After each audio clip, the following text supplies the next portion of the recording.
As-tu déjà attendu qu'un événement extérieur change ta vie? Peut-être un nouvel emploi, une rencontre inattendue ou une chance qui tomberait du ciel. Beaucoup d'hommes vivent dans cette illusion, persuadés que le destin leur doit un signe. Qu'un jour la chance tournera enfin en leur faveur et que tout s'arrangera. Mais les années passent et rien ne change vraiment. Ils continuent à se lever dans la même routine, à répéter les mêmes gestes, à réagir de la même manière aux mêmes problèmes. Et finissent par se demander pourquoi leur vie reste identique. La vérité est dure, mais nécessaire. Ce n'est pas la chance qui transforme une existence, c'est la discipline. Ce n'est pas le destin qui décide de tes résultats, ce sont les actions que tu répètes chaque jour. Tant que tu attends un miracle, tu perds le temps que tu pourrais utiliser pour construire le changement que tu espères. La vie ne s'améliore pas avec des vœux, mais avec des choix répétés et cohérents. Beaucoup veulent une nouvelle vie, mais peu sont prêts à agir différemment. Changer, c'est cesser d'attendre et commencer à bouger. C'est cesser de regarder à l'extérieur et apprendre à se regarder en face. Il n'y a rien de plus libérateur que de comprendre que ton destin dépend de toi et non du hasard. Le jour où tu acceptes cette vérité, tu cesses d'être une victime des circonstances et deviens le créateur de ta propre réalité. Et même si cette responsabilité semble lourde au début, elle est le premier pas vers ta liberté. Le vrai changement ne se produit pas lorsque le monde s'adapte à tes désirs, mais lorsque toi, tu changes de l'intérieur. Tout ce que tu es aujourd'hui, ton corps, tes pensées. Tes résultats n'est que le reflet direct de tes habitudes quotidiennes. Si tes gestes sont automatiques, ta vie le sera aussi. C'est pourquoi, si rien ne s'améliore à l'extérieur, c'est que rien n'a bougé à l'intérieur. Les hommes qui transforment leur destin ont compris que la clé n'est pas d'attendre, mais d'agir. Ils ne dépendent pas de la motivation. Ils avancent, et la motivation vient après. Ils savent que les habitudes sont les racines de toute transformation durable. Chaque choix, même minime, façonne ton caractère. Il n'existe pas d'acte neutre. Chacun t'approche ou t'éloigne de la vie que tu veux. Lorsque tu prends conscience de cela, tu ne peux plus vivre en pilote automatique. Tu commences à t'observer, à te questionner, à agir avec intention. Le changement intérieur n'est pas un événement soudain. C'est une pratique quotidienne d'honnêteté et de courage. C'est regarder tes routines et te demander sincèrement: est-ce que cela me rapproche ou m'éloigne de l'homme que je veux devenir? Chaque réponse honnête devient une boussole. Et même si admettre la vérité fait mal, cette douleur est le début de la croissance. Car le changement ne commence pas par une opportunité, il commence par une décision, celle de laisser mourir l'ancien toi pour permettre à une version plus forte de naître. La discipline est le pont entre le désir et le résultat. Beaucoup d'hommes croient qu'ils ont besoin de motivation pour agir. Mais la motivation est instable, comme une flamme fragile. Elle brûle fort au début, puis s'éteint dès que les choses deviennent difficiles. La discipline, elle, est constante. C'est cette force silencieuse qui te pousse à agir même quand tu n'en as pas envie, même quand personne ne regarde. Elle n'est pas une punition, elle est une forme de liberté. Être discipliné, c'est avoir le pouvoir de faire ce qu'il faut, même quand le corps ou la peur murmure d'abandonner. Chaque fois que tu choisis d'agir malgré la paresse, tu rends ton esprit plus fort. Chaque fois que tu tiens une promesse envers toi-même, tu renforces ta confiance. Et cette confiance est la base de toute transformation. Tu ne peux pas bâtir une vie solide si tu trahis ta parole chaque jour. Tu ne peux pas évoluer si tu continues à négocier avec ta faiblesse. Le succès n'est pas le fruit du talent, mais celui de l'autocontrôle. Les hommes qui avancent ne le font pas parce qu'ils se sentent inspirés, mais parce qu'ils ont appris à agir sans attendre d'être inspirés. Ils savent que c'est l'action qui crée la clarté et que la clarté engendre la motivation, jamais l'inverse. Chaque petit acte de discipline a plus de pouvoir qu'une centaine d'intentions sans action. La discipline est la preuve que tu es engagé envers ta propre croissance, pas envers tes excuses. La répétition est le pouvoir secret des hommes constants.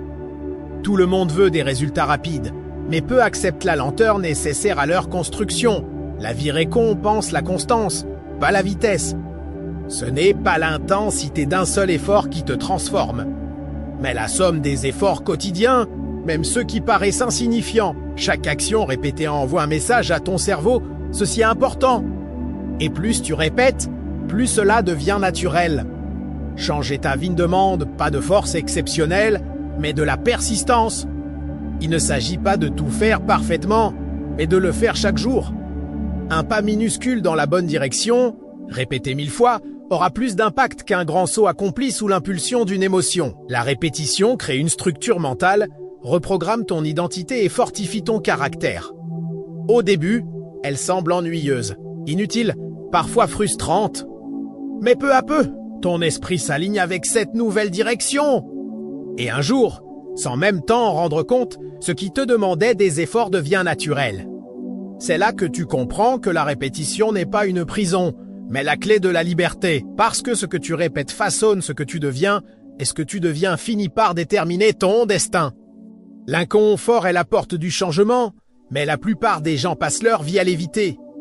Depuis toujours, on nous apprend à chercher ce qui est facile, rapide, agréable. Pourtant, rien de grand ne naît dans le confort. Changer ses habitudes, c'est rompre avec ce qui est familier, et cette rupture fait mal. Le cerveau aime ce qu'il connaît, même quand cela te limite, parce qu'il confond le familier avec le sûr, mais la sécurité n'est pas toujours synonyme de croissance. Beaucoup d'hommes restent prisonniers de routines qui les détruisent simplement parce qu'elles leur sont familières. La confort n'est pas un signe d'erreur, c'est un signe d'expansion. Chaque fois que tu fais quelque chose de nouveau, une partie de toi résiste. C'est ton ancienne version qui se défend. Mais c'est en traversant cette résistance que tu te renforces. Aucun progrès réel n'existe sans friction. Si tout te semble facile, c'est que tu n'avances plus. La douleur du changement n'est pas un châtiment, c'est la preuve que tu grandis. Lorsque tu apprends à supporter l'inconfort temporaire de la nouveauté, tu découvres une liberté durable. Ce qui te paraissait autrefois impossible devient naturel, car l'inconfort d'hier devient la force d'aujourd'hui. Grandir, c'est souffrir un peu, mais rester le même, c'est souffrir pour toujours. Ton esprit est une machine brillante, mais aussi rusée. Il a été conçu pour économiser de l'énergie, alors il répète ce qu'il connaît, encore et encore, même quand cela te fait du mal. Chaque fois que tu veux changer, il te bombarde de doutes, de peurs et d'excuses. Pas parce que tu es faible, mais parce que ton cerveau cherche à te protéger de l'inconnu. Pourtant, l'inconnu n'est pas dangereux, il est plein de potentiel. La plupart des gens confondent inconfort et menace.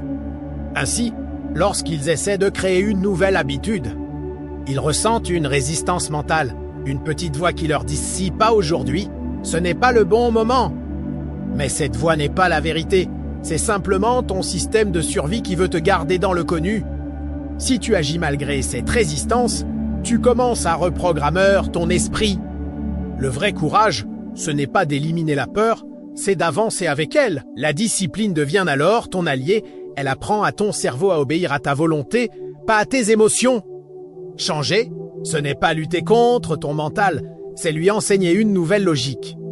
Et, à force de constance, ton esprit finit toujours par s'adapter. Mais si tu écoutes sa peur, tu resteras prisonnier des mêmes schémas. Souviens-toi, ton esprit ne distingue pas le difficile de l'impossible. Il ne connaît que le familier et le nouveau. Chaque fois que tu choisis le nouveau, tu élargis ton univers intérieur. Ton environnement est le miroir silencieux de tes habitudes. Il peut t'élever ou te maintenir prisonnier. Beaucoup d'hommes essaient de changer leur vie tout en restant entourés des mêmes distractions, des mêmes désordres, des mêmes influences négatives, et se demandent ensuite pourquoi rien ne change. Tu ne peux pas développer la discipline dans un environnement qui encourage la paresse. Tu ne peux pas aspirer à grandir si tu vis entouré de personnes qui ne croient plus en leur propre évolution. L'espace dans lequel tu vis s'agit directement sur ta pensée, ton énergie et ta volonté.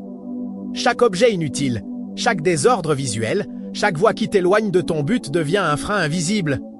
Le premier pas vers une transformation profonde, c'est de purifier ton espace, autant extérieur qu'intérieur. Quand ton environnement reflète tes objectifs, ton esprit commence à fonctionner différemment. L'ordre extérieur crée la clarté intérieure. L'homme discipliné ne subit pas son environnement, il le conçoit.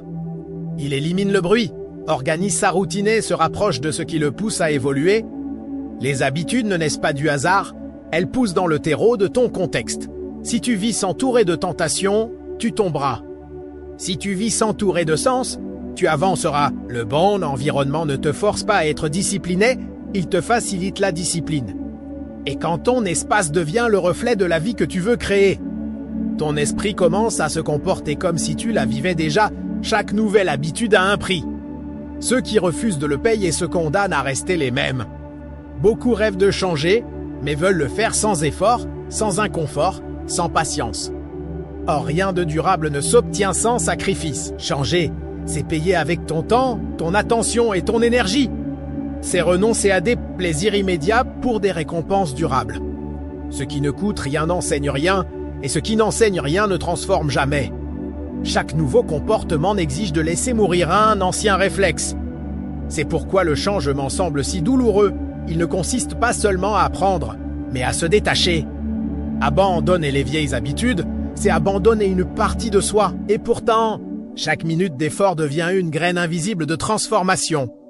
Tu ne vois pas les résultats tout de suite, mais tu te renforces à l'intérieur. Le prix du changement, c'est l'effort répété dans l'ombre, le courage silencieux d'avancer sans récompense immédiate.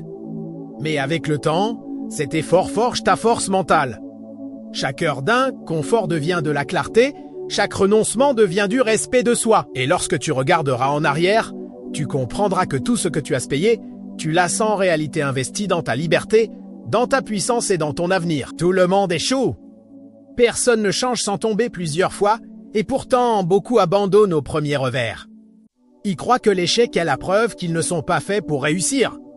Alors qu'il est, en réalité, la partie la plus essentielle de l'apprentissage. Changer tes habitudes ne signifie pas être parfait, mais persévérer malgré tes chutes. Chaque erreur te révèle une vérité, elle t'indique où ton ancien toi agit encore, où ta discipline n'est pas encore enracinée. Mais la plupart des hommes refusent d'apprendre de leurs échecs.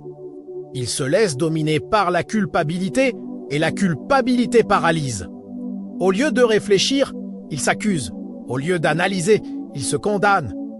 Tu ne peux pas améliorer ce que tu refuses d'observer. L'homme qui grandit n'est pas celui qui ne tombe jamais, mais celui qui se relève chaque fois avec plus de lucidité.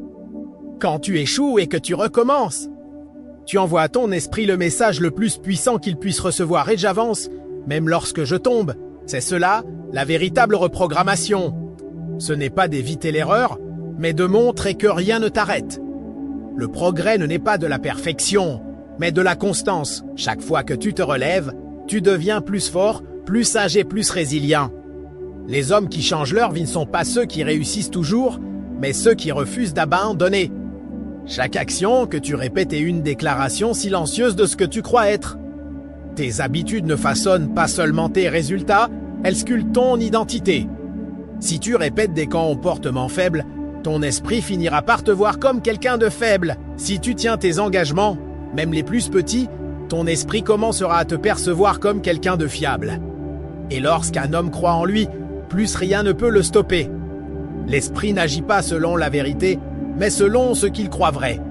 Chaque habitude soutenue redéfinit la perception que tu as de toi-même.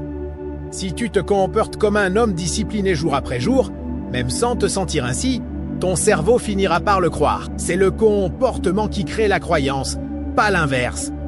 Tu n'as pas besoin d'attendre de te sentir différent pour agir différemment. Tu dois agir différemment pour finir par te sentir différent. L'identité se forge par la répétition, pas par l'intention. Le vrai changement ne se produit pas lorsque tu fais une chose nouvelle une fois, mais quand tu la répètes jusqu'à ce qu'elle devienne naturelle. Un jour, tu n'auras plus besoin de te forcer à tenir tes engagements, tu le feras simplement, parce que cela fera partie de toi. C'est à ce moment-là que l'habitude cesse d'être un effort et devient ta nature, et quand ton identité s'accorde avec tes habitudes, la transformation cesse d'être un objectif et devient ta façon de vivre. Changer ne consiste pas à effacer l'ancien, mais à le remplacer par quelque chose de plus fort. Les habitudes ne disparaissent pas simplement parce que tu décides de les abandonner. Elles doivent être remplacées par d'autres, plus puissantes, plus alignées avec l'homme que tu veux devenir. C'est là que beaucoup échouent. Ils essaient de supprimer un comportement sans créer d'alternative. Mais le vide finit toujours par ramener l'ancien soi. Si tu arrêtes de faire quelque chose, demande-toi toujours ce que tu feras à la place. Si tu élimines une habitude destructrice, remplis cet espace d'une pratique constructive. Si tu te levais tard, commence à te lever tôt avec un but précis. Si tu avais l'habitude de procrastiner, remplace cette inaction par des moments d'avancement concret. Chaque nouveau geste a besoin de temps, d'espace et d'énergie pour s'enraciner. Abandonner un comportement ne suffit pas. Il faut nourrir celui qui doit le remplacer. Changer tes habitudes ne se fait pas uniquement par la volonté, mais par la stratégie. Si autrefois tu cherchais la gratification immédiate, apprends à savourer la progression lente. Si tu combattais le stress par la distraction, apprends à le transformer en focus. Remplacer, c'est transformer ton énergie. Au lieu de résister, tu rediriges. C'est ainsi que tu gagnes contre ton ancien toi, non pas en le détestant, mais en le dépassant avec un but clair et une action consciente. La croissance réelle s'accompagne souvent d'une forme de solitude. Quand tu décides de t'améliorer, tout le monde ne comprend pas. Certains te jugeront, d'autres t'accuseront d'avoir changé, et ils auront raison, tu as changé. Tu as choisi de sortir du cercle où tout le monde se plaint sans jamais agir. Tu as préféré la douleur du progrès au confort de la stagnation. Grandir, t'es accepté de s'éloigner de ce qui te tire vers le bas. Et cet éloignement fait mal. Il est douloureux de quitter certaines amitiés, certains environnements, certaines habitudes qui te donnaient un sentiment de sécurité. Mais cette solitude est temporaire. C'est dans ce silence que ton nouveau moi commence à prendre forme. Tu as l'impression de perdre, alors qu'en réalité tu fais de la place pour ce qui compte vraiment. La solitude de la croissance n'est pas un vide, est un espace de transformation. Quand tu choisis ton but plutôt que l'approbation des autres, tout devient ciblé. Le prix du changement, c'est la distance avec ce qui un jour t'était confortable, mais la récompense est une vie vécue avec clarté et direction. Ne crains pas de t'éloigner pour grandir. Crains plutôt de rester entouré de tout ce qui t'empêche d'avancer. La plupart des gens croient qu'ils doivent se sentir motivés pour agir, mais c'est l'un des plus grands mensonges du développement personnel. La motivation est instable, changeante comme le vent. Elle dépend de l'humeur, des circonstances, du moment. Si tu comptes sur elle, tu seras esclave de ton état émotionnel. La discipline vitale est solide. Elle ne dépend ni de ton envie, ni de ton énergie, ni des conditions extérieures. Elle repose sur ta décision, sur ton engagement à faire ce qui doit être fait, quoi qu'il arrive. La discipline est froide, mais fiable. C'est la voix intérieure qui te rappelle ta promesse quand tout en toi veut renoncer. Les hommes disciplinés se demandent pas s'ils ont envie d'agir, ils agissent, puis l'envie vient après. Ils savent que c'est l'action qui crée la motivation, pas l'inverse. Pendant que la majorité attend un élan d'inspiration pour commencer, eux avancent dans le silence, construisant une force intérieure que rien ne peut ébranler. Chaque geste accompli sans envier une victoire sur ton ancien toi. Chaque fois que tu fais ce qui est juste sans chercher d'applaudissements, tu gagnes en respect de toi-même. Et ce respect devient ton bouclier contre la faiblesse. La motivation t'élève pour un jour, la discipline t'élève pour toujours. La constance silencieuse est l'arme secrète des hommes forts. Personne ne célèbre celui qui avance discrètement, qui travaille dans l'ombre, qui répète les bons gestes jour après jour sans reconnaissance. Pourtant, le temps finit toujours par le récompenser. Ce que tu fais dans le silence aujourd'hui devient ton triomphe de demain. Le vrai changement ne naît pas des moments spectaculaires, mais des journées ordinaires où tu continues malgré la lassitude, malgré l'absence de résultats visibles. Chaque acte de constance renforce ton esprit, chaque jour de discipline consolide ta structure intérieure. Même si tu n'en vois pas encore les effets, tu deviens plus solide, plus ancré, plus patient. La constance t'apprend à ne pas dépendre de tes émotions, mais de tes valeurs. Elle te montre que tu n'as pas besoin de te sentir bien pour avancer, seulement de rester fidèle à ton engagement. Et lorsque tu continues, même sans reconnaissance, la vie finit par te récompenser. Tes efforts silencieux se transforment en confiance, ton engagement discret en résultat visible. La constance, c'est la promesse tenue avec toi-même quand personne ne regarde. Elle transforme lentement ton identité jusqu'à ce que tu deviennes un homme que rien ne peut arrêter. Parce que le pouvoir de celui qui ne s'arrête jamais finit toujours par dépasser le bruit de ceux qui abandonnent.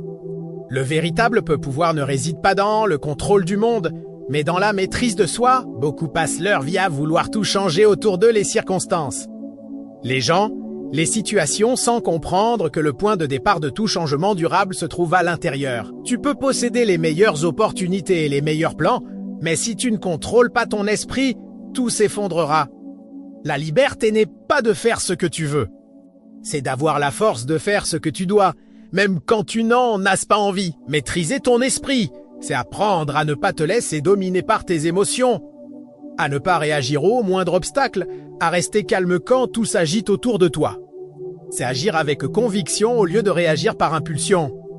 Quand tu atteins ce niveau de clarté intérieure, le monde extérieur perd son pouvoir sur toi.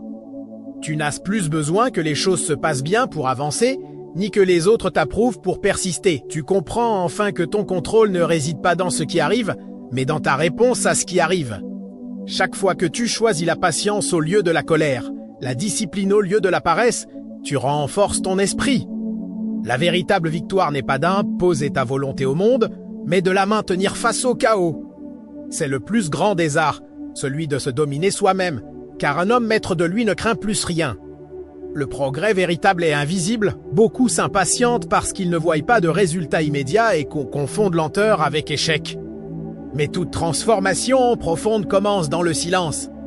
Comme une graine enfouie sous terre avant de percer la surface, ta croissance s'opère dans l'ombre avant de devenir visible.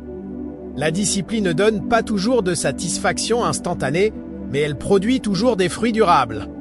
Les hommes sages comprennent que ce qui se construit lentement se renforce pour toujours. La patience est une preuve de foi.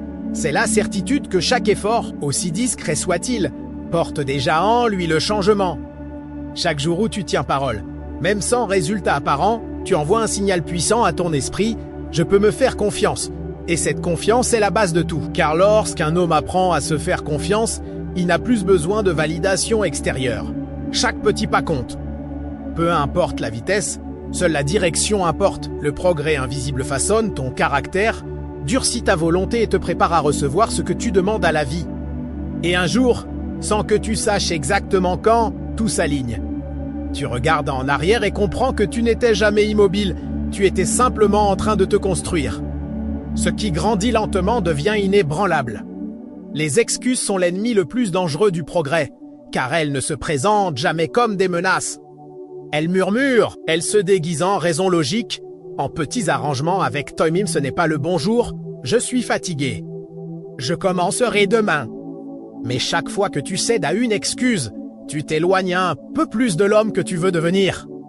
Les excuses t'offrent du confort à court terme, mais te volent des années de croissance. Elles te bercent dans l'illusion du repos, alors qu'elles creusent lentement ta stagnation. Et pire encore, elles minent ta confiance, car chaque fois que tu dis « je le ferai » et que tu ne le fais pas, ton esprit apprend à ne plus croire en toi. Le plus grand sabotage est celui qui vient de soi. Pour le briser, il faut de l'honnêteté et du courage. Regarde tes comportements en face et démentant est-ce que cela me rapproche ou m'éloigne de ma vision. Si cela t'éloigne, change-le. Changer tes habitudes ne signifie pas être parfait, mais être vrai. Ne te mens pas, si tu dis que tu veux évoluer, agis comme un homme qui évolue. Chaque fois que tu tiens ta parole, tu nourris ton estime de toi. Chaque fois que tu l'as trahi, tu l'affaiblis. Et sans confiance en toi, il n'y a pas de transformation durable. L'homme qui apprend à se respecter dans les petites choses devient inarrêtable dans les grandes. Parce que lorsqu'un homme croit en sa propre parole, tout l'univers finit par y croire aussi. Vient alors le moment où le changement cesse d'être un effort et devient ta nature. Tu n'as plus besoin de te forcer pour être discipliné, tu l'es. Ce qui autrefois demandait du courage devient naturel, parce que ton identité a évolué. Tu es devenu un homme nouveau. Tes actions ne naissent plus de la lutte, mais de la conviction. Tu comprends enfin que les habitudes ne façonnent pas seulement tes journées, elles sculptent ton âme. Chaque décision, chaque geste répété, chaque pensée entretenue a construit l'homme que tu es aujourd'hui. Le changement n'a pas été un miracle, mais une œuvre quotidienne. Ce n'est pas le monde qui a changé, c'est toi. Tu as choisi la discipline au lieu de la facilité, la constance au lieu du confort, l'action au lieu de l'attente.